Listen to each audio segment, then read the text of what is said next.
कोल्हापुरात पंचगंगा नदीची पातळी वाढल्यामुळे अनेक भागात पाणी, जिल्ह्यातले 98 बंधारे पाण्याखाली। राधानगरी धरणाचा एक दरवाजा बंद झाल्याने दिलासा। कृष्णा नदीची पाणी पातळी 40.5 फुटांवर, पावसाचा जोर वाढल्यास पुराचा धोका। जिल्हा प्रशासनाकडून सर्व यंत्रणा सज्ज। लाडकी बहीण योजनेवरील अर्थ विभागाच्या आक्षेपावर अजित पवारांचं स्पष्टीकरण। त्या बातम्या निराधार, महाराष्ट्रात पैशांची कमी नाही, अजित पवारांचं ट्विट। आमच्या पक्षात येण्यास अनेक जण इच्छुक, शरद पवारांचं मोठं वक्तव्य। तर नासके आंबे पक्षात परत येणार नाहीत याची काळजी घेऊ, पवारांचा टोला। अजित पवार गटाचे विधान परिषदेतले आमदार बाबाजानी दुराणी पुन्हा शरद पवारांसोबत। शरद पवारांच्या उपस्थितीत केला पक्षप्रवेश।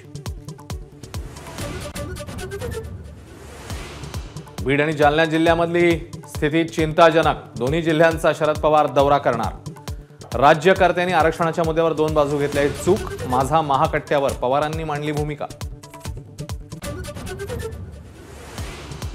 मनोज जरांगे आणि ओबीसी नेत्यांना एकत्र बोलवा, शरद पवारांचा राज्य सरकारला सल्ला। आरक्षणाचा वाद सर्वांनी मिळून सोडवण्याची विनंती। आचारसंहिता लागेपर्यंत वेळकाढूपणा करतायत, हे सत्ताधारी आणि विरोधकांचं षडयंत्र, जरांगेंचा गंभीर आरोप। तर आरक्षण न दिल्यास सरकार पाडणार, जरांगेंचा इशारा। पुण्यातून निवडणूक लढण्याची चंद्रकांत पाटील यांची इच्छा नव्हती, माझा महाकट्टावर पाटील यांचा गौप्यस्फोट। अमित शहांच्या फोननंतर पुण्यातून लढण्याचा घेतला निर्णय।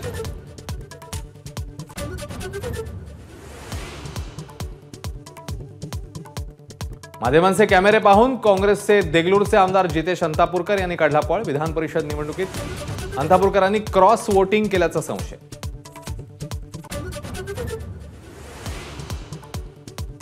भारत श्रीलंका पहिल्या T20 सामन्याला सुरुवात। 10 षटकात भारताच्या 2 बाद 110 धावा।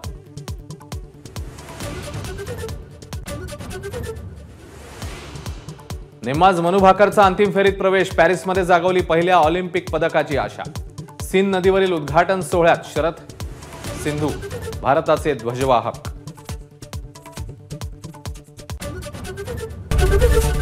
एबीपी माझा, उघडा डोळे बघा नीट।